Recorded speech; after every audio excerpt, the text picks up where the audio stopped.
Good morning, good afternoon, and good evening. Welcome to another episode of SDN Community Voices, your bi-weekly touchpoint for the service design global community. And I'm Sudeshna Mehta, your favorite host and SDN ambassador. And I'm super excited to welcome you to this episode of Community Voices, which is another SDGC special. So, before we begin, let's make it a little bit interactive. So, why don't we start with where you're joining from and drop that in the chat? And also, if service design were your passport, what kind of passport would it be? So, I have a couple of options for you, but you don't have to take that. You can add your own options. So, the first one is it like a diplomatic passport? Or is it suspiciously overstamped across the board? Or do you have, when you take the passport, you're constantly delayed at immigration? That's your third option. And the fourth is somehow you just get access to unexpected rooms. So let's take a moment for you to drop that in the chat.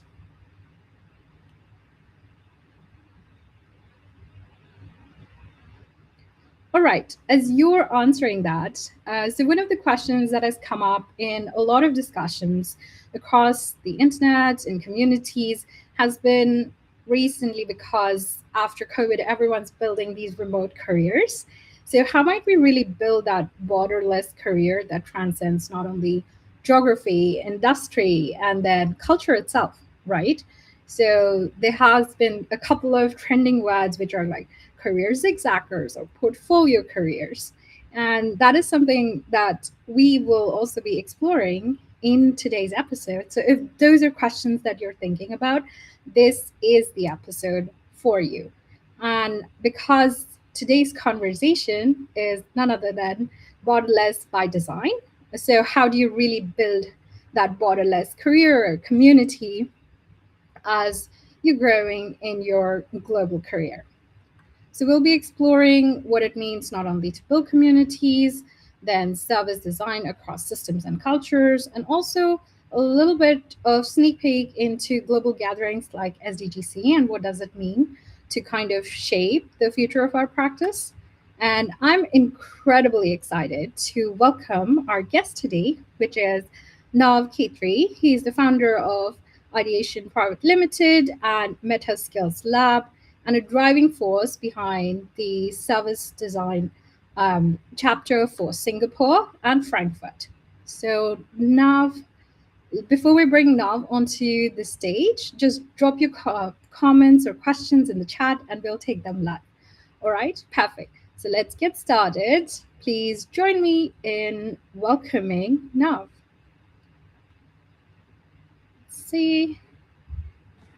Okay, amazing. Hello, Nav. How are you doing? Thank you so much for joining us today. Hi. Thanks, Sudeshna. Great to be here. Amazing. Thank you for making the time. We're super excited to have you with us. And, just the question that I posted to our audience, I'd love you to take a shot and tell me about yourself, your personal journey. I know you're from Singapore, and Singapore has one of the strongest passports in the world. So that's where we leaned into the theme. If service design were to be your passport, what kind of passport would it be? Would it be diplomatic or overstaffed or constantly delayed at immigration? Or, we get expected to access to unexpected rooms. So I'm going to let you take it away. Hi, can I go ahead? Yes, please. Okay, so we can't see people, yeah? But they're there. Yes, they're on LinkedIn and YouTube. You can't see them, but you'll see them in the chat. Yes. I see. Okay, so before I'm a Singaporean, originally I come from India, from north of India, from Himachal, from a very small town. And it's also called Mini Swiss there. I've been living in Singapore for past, I think, 21 years. And I started this company, innovation and service design firm called Ideactio. And recently I've started this company called MetaSkills Lab that he just mentioned. Yeah, I think Singapore passport is one of the strongest, I think, along with Germany. And it so happens that I straddle my time between Germany and Singapore. I live almost like 40% time in Germany and around 60% time in Singapore now. Uh, I think your question that like is sorry, can you say it again? Like service design as a passport, you said, yeah? Yeah, like if service design, metaphorically, if service design was like a passport, what kind of passport would it be, and what kind of access would it have? So I will answer this from more from community perspective. So, for example, I live in Singapore, but um, say last year I traveled to Vancouver, and there is a service design community there, and I contacted them, I met them, Mary Chung, and I did a talk there. And when I met the people there, I didn't feel that I'm in a new place because the language of design or service design is same everywhere. Same when I went to Indonesia, it was same. Like you meet people. So in that sense, I think uh, service design is a passport in the sense that it gives you a home away from home. So whenever I'm traveling to different cities, when you meet people in design community or service design community, you don't feel you feel at home, and I feel same when I go to Berlin and in Frankfurt also. Now we have started a service design community. So I think I didn't know these people before, but when you meet from this perspective, we all are designers or service designers. Suddenly you become a tribe.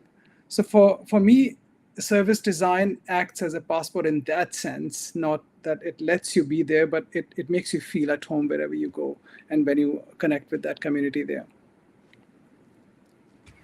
I love how you call it like the feeling of home in different communities, because you're almost, even though you have different languages, you're sort of sharing this language and almost feel so connected with these Yeah. different communities that you find.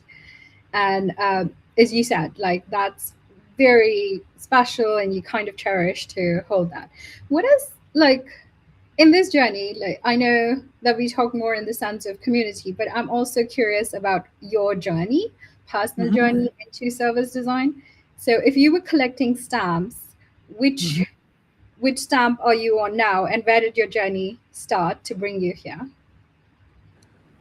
So I was, I think, exposed to service design sometime in 2012 or 13, and after I started my company Ideactio, we started talks to partner with a company called Palmu from Finland. They were one of the leading service design firms in Helsinki.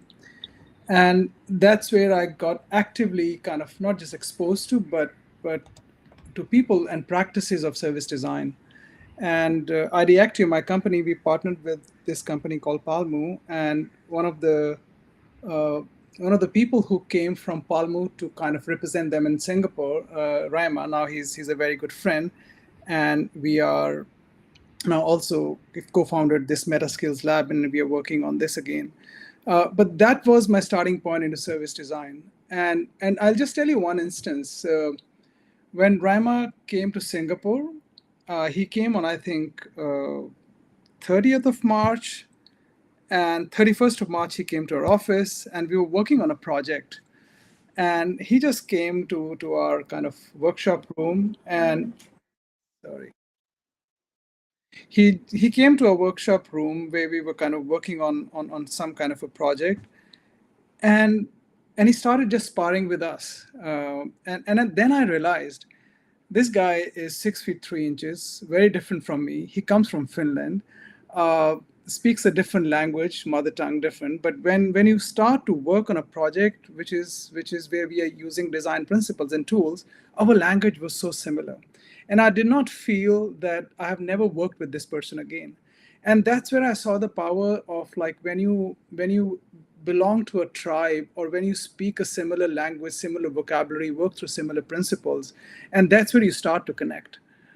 So that was my most profound experience, that oh my god, I'm meeting somebody for first time, but when we're working together, it seems as if we have always worked together, because of these same understanding of same principles and the language of design that we use to solve business problems. That is so true. And I guess a follow up here that I'm curious about, because you've already started talking about design communities, and right now we're kind of, in this remote space and which is hyper digitalized in connections. Mhm. You're talking a little bit about the in-person interaction. So I'm curious, like, what does design communities mean to you, or what does networking even mean in this context where you're trying to build something meaningful and impactful together, right?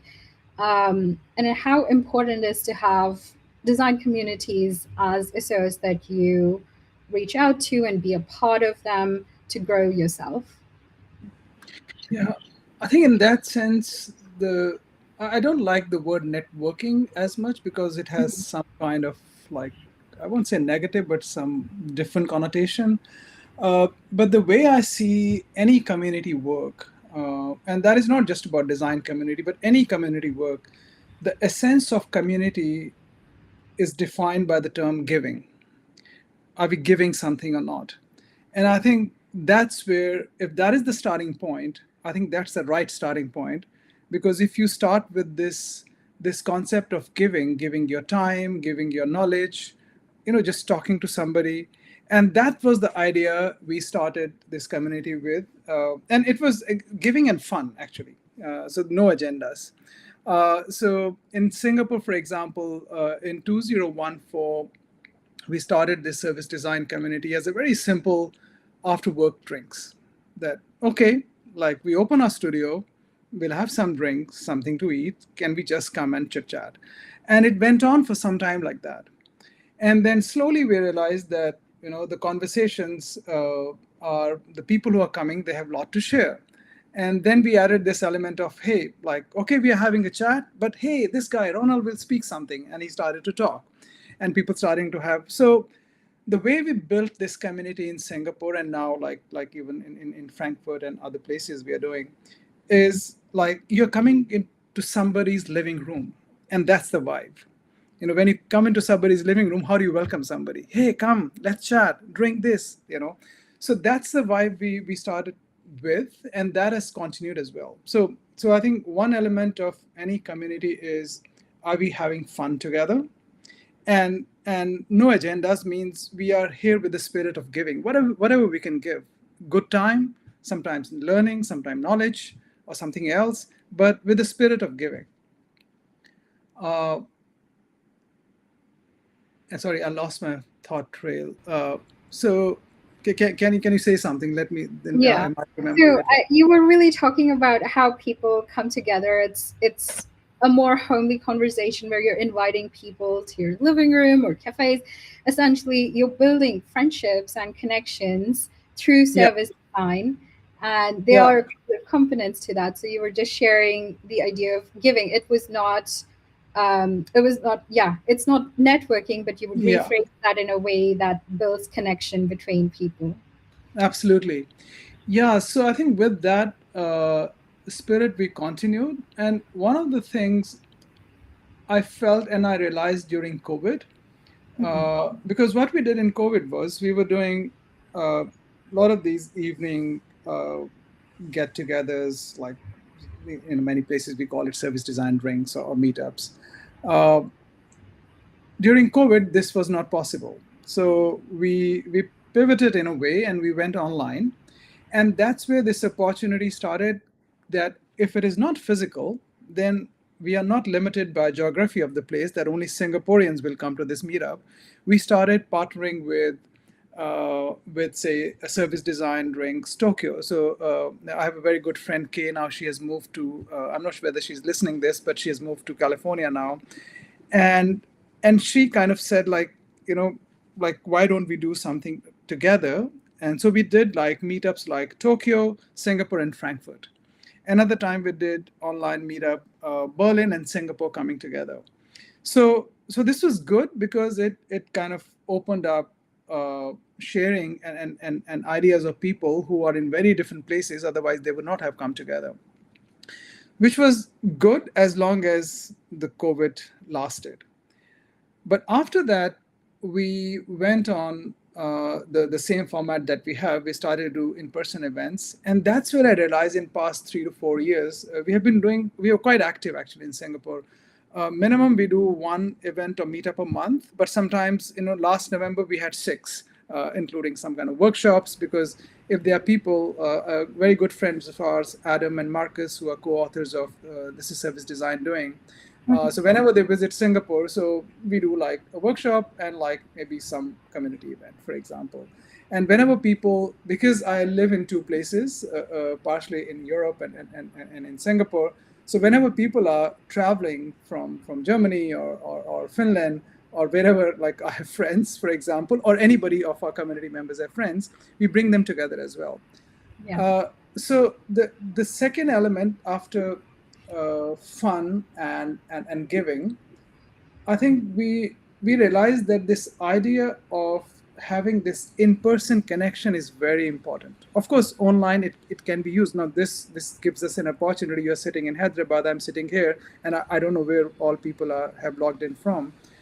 This has its own value, but I think the human connection that comes with warm bodies in one room, that's a very powerful way of bringing people together and building that connection. So our events, wherever we do, whether we do it in service design, Singapore, and or in Frankfurt, is in-person events. So in person, and second is because now we have these talks. So always community people, whoever have come to our talks, they say the content has been world-class. And this is our focus. How can we bring interesting people who have great things to share so that other people can learn from them as well? So in person and quality of content, whether the content could be in terms of talks and workshops, but also in terms of what are the discussions, what are the talks that are happening in those events. Yeah, I can imagine like the mentally stimulation or in that particular room would be so high, just because you have like so many intellectual conversations, and then you engage in like these connections in terms of discussions. You also bring in a lot of personal elements because you're in a particular geography, so you also bring in your personal experiences that again translates across the different borders. So that's very wonderful to hear. Now, thank you. I'm curious, like when you were building say, the Singapore chapter as opposed to the Frankfurt chapter, how is it like different from each other? Okay, I think I'll talk about similarities first. Okay, yes, awesome. I think everywhere people have this urge to connect and meet. Yeah. And when I rather revived the chapter, because the Frankfurt chapter we had started just before COVID, because I was moving to Germany and we started sometime in 2020. But then COVID happened and things got disrupted. Then things didn't happen very much. But when we were kind of reviving that last year, so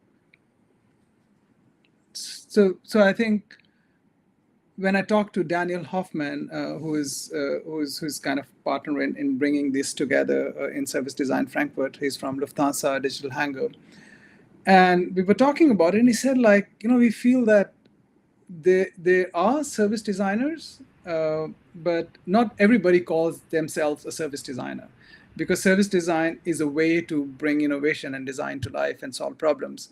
And he said, we miss this community, service design community in Frankfurt.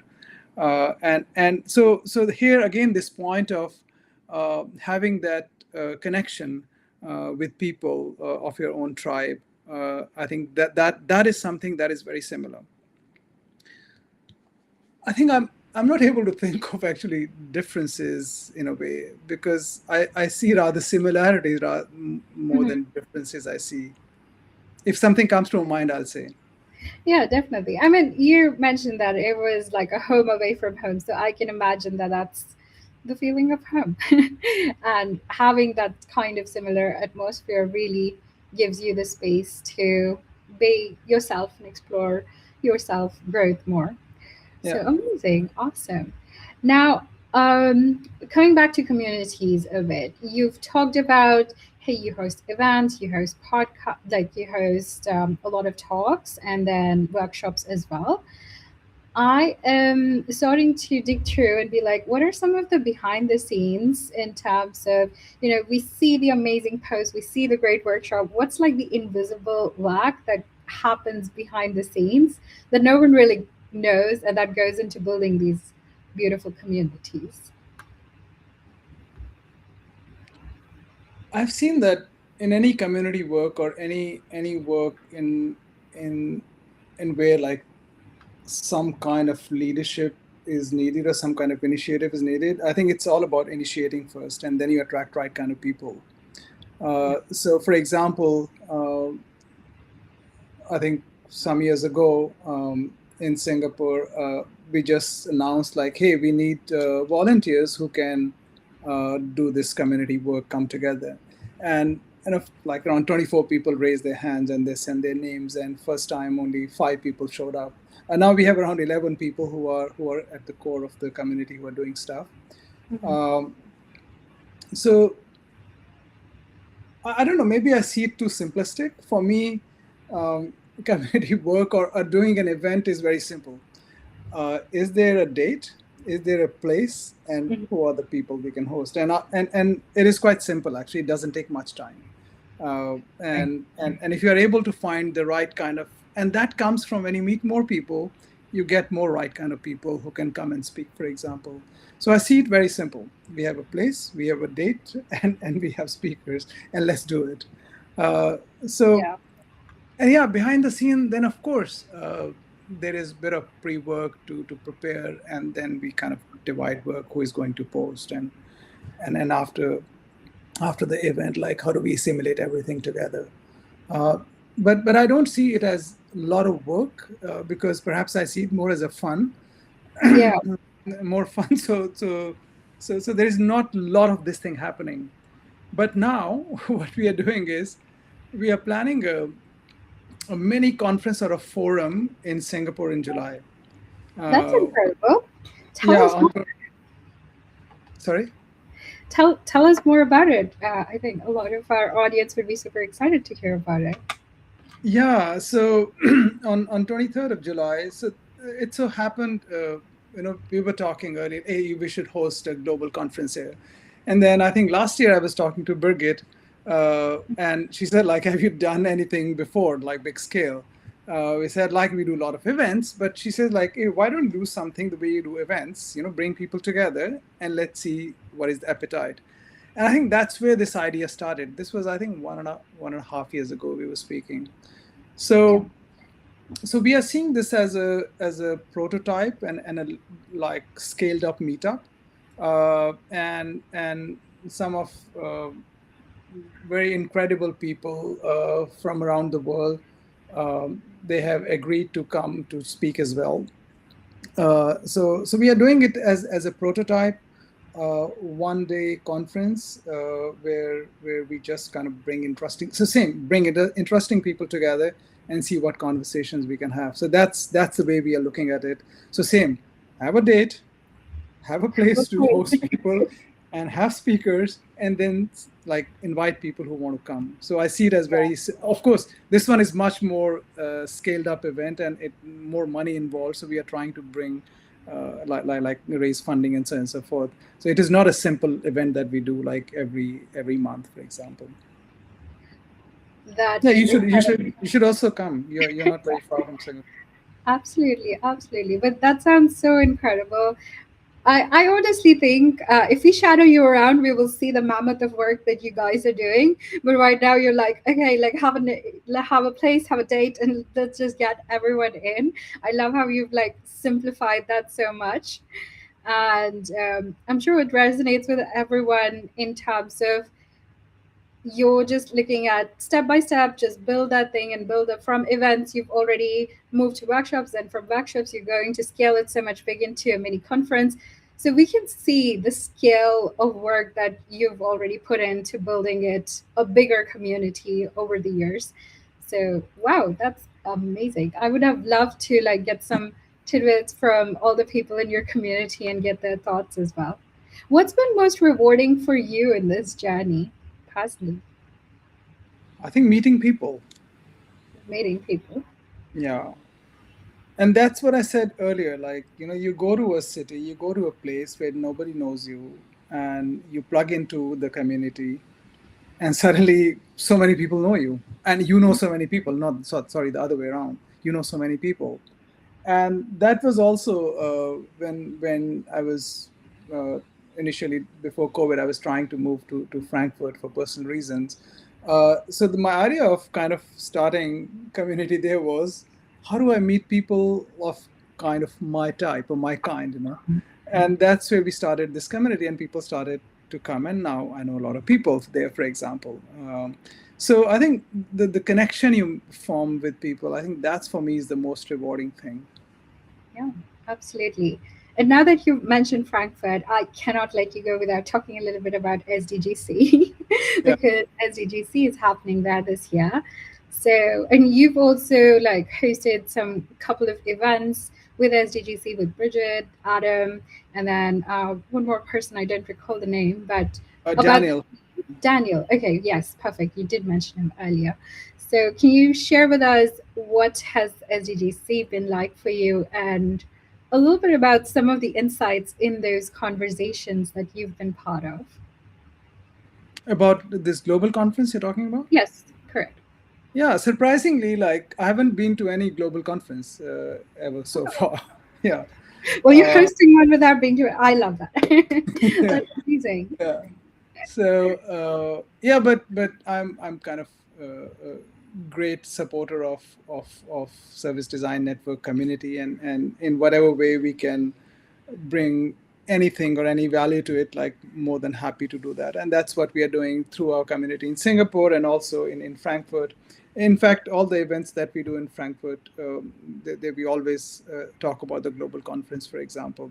And in fact, we're having one on, I think, 9th of June in Frankfurt as well. Yeah.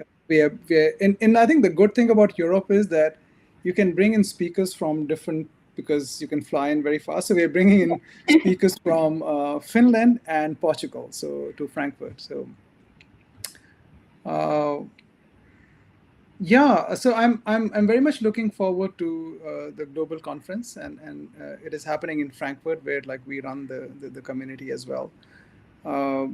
So I don't know, what else would you like to hear about? I would love to hear your thoughts on the theme, which is beyond boundaries, because I feel like you resonate with it quite a bit, just in terms of how you've built like this borderless career across so many countries. So I want to hear your perspective on that.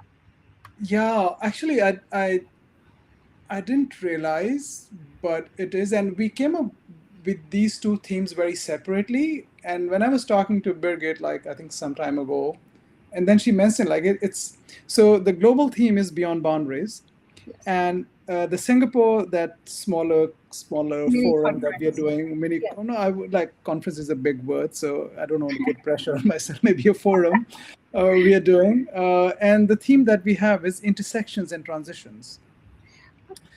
So I think, which is so similar, because you find those weak signals or seeds to innovate at boundaries. Mm-hmm. And whenever you kind of push yourself from wherever your comfort level is, and go beyond that boundary, that's where you find, they say, elixir, or that's where you find something new. So for me, it is like that. So if you have to do something exciting, you have to do something new, if you have to do something meaningful, and beyond what is being done, then you have to go beyond those boundaries.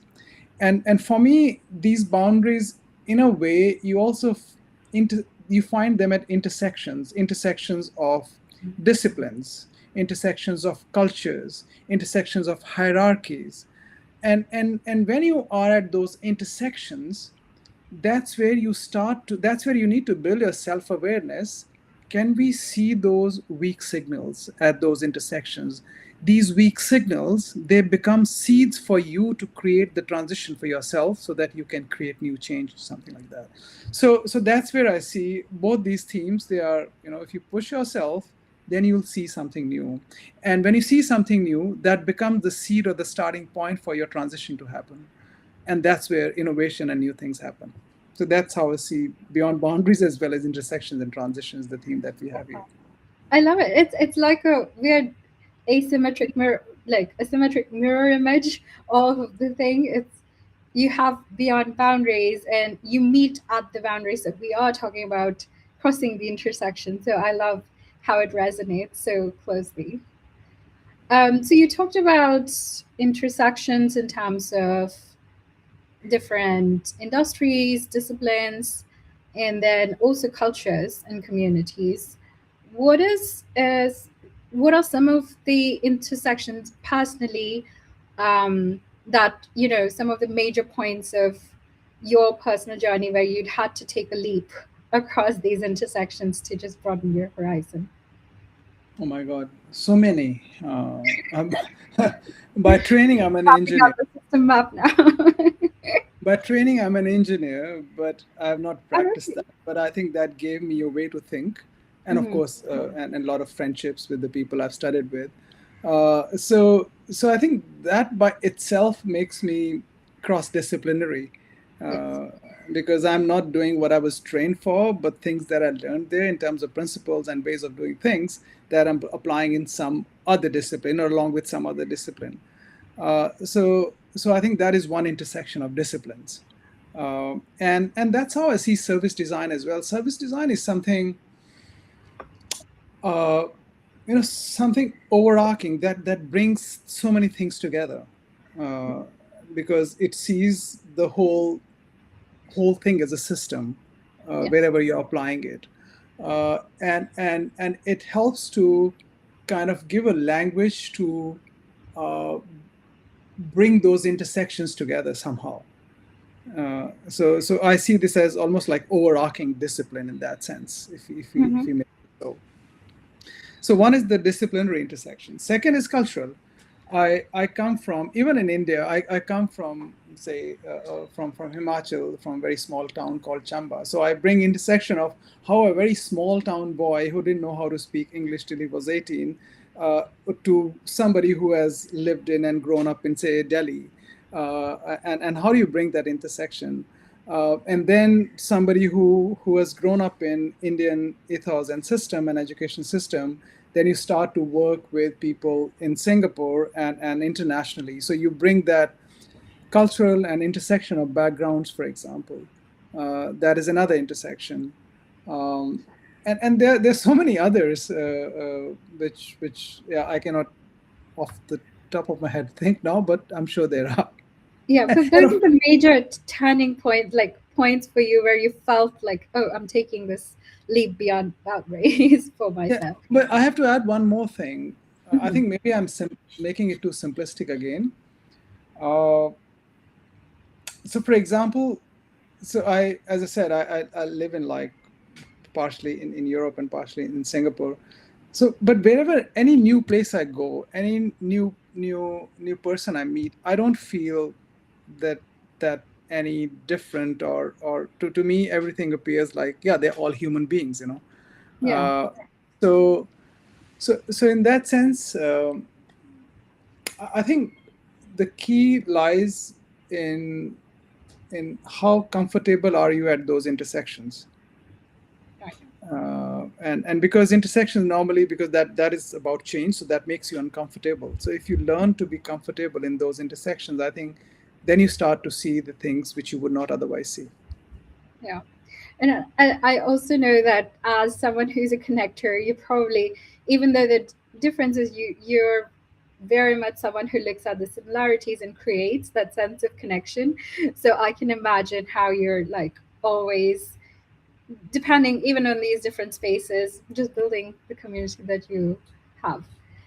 So that's wonderful. I also really resonated with moving from engineering to design. So I did computer science as well, and I shifted to design. I think a lot of Indian folks in general Yeah. start with engineering, and then we're like, hey, what's What the else is career there? choice we can explore?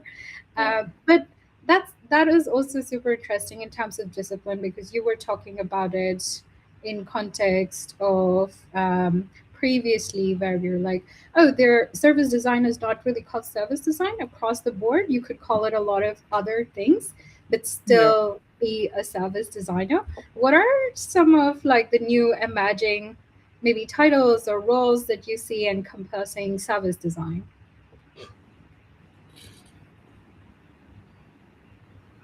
Sorry, I won't have answer for that. No worries. Awesome. So I was just thinking, okay, now that AI is coming in and everyone's like shifting titles, what are some of the new areas? And that's, I think we're all exploring that together. As we Oh, for said, that, I have something. okay, there you go. We just So needed no, to because that brings to the topic that I'm passionate about and I'm working with. That is the topic of meta skills, and I've heard, like, there is a huge gap. So if you hear Demis Hassabis or Elon Musk or these guys at the forefront of AI, when they talk about AI and AI literacy and succeeding in AI world, they are not talking about learn prompt engineering or learn how to use cloud code and stuff like that. They're saying that you need to be more curious. You need to have this ability to understand the context. You need to have the business vocabulary. So these people are talking this, but at the level of, there are so many courses that are mushroomed online and everywhere. They're teaching, I'll teach you how to set up co-work, how to use cloud code, and so on and so forth. But for example, I was not, and my son keeps on, he's also in the talk somewhere. He keeps on, he's after my life, you should, like, like start to work on cloud code. And so then I thought, is if I start to work on cloud code, of course I will learn, like, because it's not such a rocket science anymore now. But what is stopping me? So I need to work on my procrastination. I need to work on my curiosity, yeah. and that's what we are missing. So I feel that when we talk about AI literacy, so we don't need to have this 95, that 90-10, that 90% spend time on using the tool and 10% on building your curiosity, understanding the context. So I think we need to create that balance when we talk about AI literacy, that what are the skills that you need in AI, but what are the skills you need as human being? Those are human skills, or the concept of meta skills that I'm bringing. So how do we combine meta skills and AI skills that you're using, and create some programs around that, so that we kind of enter into the AI world and progress, navigate that world in a balanced way, not in a lopsided way. Absolutely. And I have a few more questions, but I will open our Q&A for the audience. So if you have any questions, folks, please drop it in the chat. This is your chance to ask Nav questions online and live. And as they are typing in the questions, I guess, first, I'm curious about how you classify skills versus meta skills and what does that mean? And then, second, you spoke about the gaps that service designers have, but I want to also dive a little bit into the other side, which talks about what is a superpower service designers have that they can bring to the AI skill space. I think it's, as in any discipline, I think when we become too process oriented, then we lose the essence. So I think if you have to be a good service designer or a better service designer, I think you need to work on your ability to think, how you think and how you see things. And it is about, when I say ability to think, so it's about mindset of service design, and also certain principles that are there that you should follow. Because I just use this very simple way to explain the idea of principles is, when in Singapore, for example, we have 7-Elevens or these Uniqlo stores. So these people, they say something in Japanese, then they shout for somewhere. And Yeah. then you enter a 7-Eleven and say, well, 7-Eleven, and like that person is not even thinking anything while before saying this, welcome to 7-Eleven. So that is a SOP for me. That is following a process. I have to say welcome to 7-Eleven. But if the principle is that we have to make our customers feel welcome and at home, then I will find my own way to do that. So in service design as well, of course, there is this is method, this is journey map, and this is persona, this is this and that. But if you understand the principle of it, that how can we look at every aspect of our business from the lens of how it is being used? then that becomes a principle, that becomes a mindset for you to look at every problem. I think that is more critical rather than tools are easy to learn.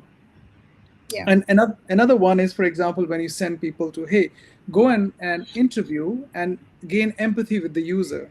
And I don't know how to gain empathy. Yeah, I know that I have to gain empathy, but I don't know how.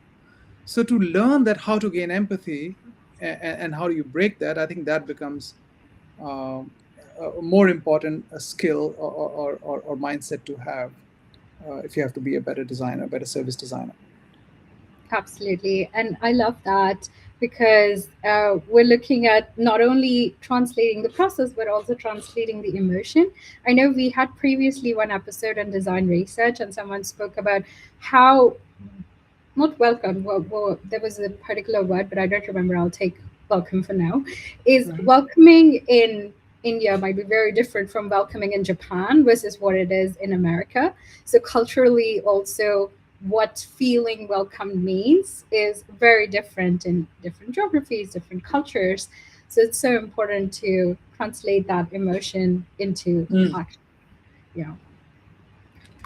All right, perfect. So on Instagram, we have so I can't pull that up on here. I don't know if you can see it. We had a quick poll on what it means to what kind of passport would design be, and a lot of people voted on accessing unexpected rooms. I'm curious about your personal experience. What are the rooms that service design has let you access and that were unexpected for you? You didn't think you'd be there, but it just opened up doors. I wouldn't say, yeah, service design or design in general. And that I'll go back to when we started consulting practice, because earlier our firm was very much like design oriented. But then I realized that when service design came, it gave us a way to solve problems which a traditional management consultants would have solved. Yeah, So this opened a very different set of problems that we could solve, and by that extension, very different clients that we could reach out to, other than what we were kind of doing earlier. So in that sense, I think it opens doors for solving very different kind of problems, which in the realm of consulting world they fall into, like, say, business consulting problems rather than you just come and design something. true. And that's, yes, it does open a lot of those conversations around process and experience because traditionally we had been very like, hey, there is an outcome, this is your brief, and this is your design. And to be Yeah. able to also influence those major decisions about customer in this context, but whoever is the stakeholder, and then also looking at the broader process, not only the end to end, because the inception of the process happens a lot more before that we imagine it sometimes. Yeah. So yes. Is there a particular case that comes to your mind? Because you're talking about your consultancy, and I want to know if there a case that comes to your mind that you would love to share with our audience. Case in terms of like uh, business business Yeah, that, consulting. yes.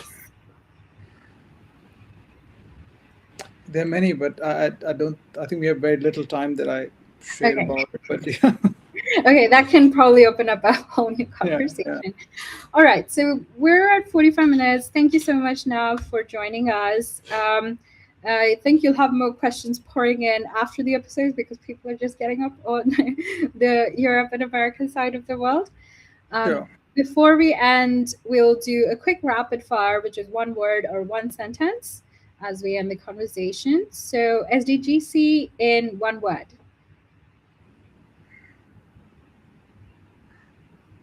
Join it. Amazing. So for whoever's joining, you have like the QR code there, and I'm gonna pop up one more big QR code for you to scan I'll in. just And tell you. Sorry. I just want to add one thing, because the way you have put QR code, there is a timer going on that. So if somebody's trying to scan it, they won't be able to scan it. oh, okay, Perfect. Thank you for letting me know. Then I will shift to a different format Yeah. for us. Okay, awesome. So hopefully you can scan it now. Thank you, Nav. Still can't. So I think you have to put the QR code. No, okay, this one you can. Yeah. Yes. This one. Okay. Yeah, a little bit of a delay, but perfect. Thank you so much for that. So early bird tickets and tomorrow. So you have exactly 24 hours to actually get your tickets. So get it now and don't miss out on a global community experience. Amazing. So next we have, what is the most underrated conference survival skill? Just talk to people. That's true. Like, don't worry about, like, tap them and talk to them. Don't be scared. You should reach out. Next, what is the most dangerous conference phrase? Most? Dangerous conference phrase. Like, I can give an example. Something like, oh, let me prick your brain about something. So, conversation starters, you could say. I can't think of any dangerous phrase. Okay, no worries. So, let's move to the next one. What's one city every service designer should experience and why? Singapore. Singapore. And that's perfect. So, is there a place or experience in Singapore that people should absolutely see? Come to Singapore Service Design Conference on 23rd of July. I love that. That's perfect. All right. Thank you so much, Nav. This was a wonderful conversation. Appreciate you sharing all your insights and your personal journeys. And I'm sure the audience will reach out and have a lot more questions for you. And they're itching to join. So if you could just pop in the link for the Singapore mini conference that you have in the chat, that would be amazing. All right. Perfect. Let me see. So, shall I do it here? Where shall I do it? On LinkedIn. Or, yeah, just send it to me. I'll put it in. Perfect. And as you're doing that, a big thank you to our community and audience for joining. And a big shout out to everyone who's building their borderless careers and or experiences or transformations. So we are excited. Do share whatever you're building, even if it's a project, workshop, whatever it might be, in the chat so that the community gets to know. And don't forget to like, share, and subscribe. So see you on our next episode, which is on 28th. And thank you once again. Thank you, everyone. Thanks, Sudeshna. Thanks a lot.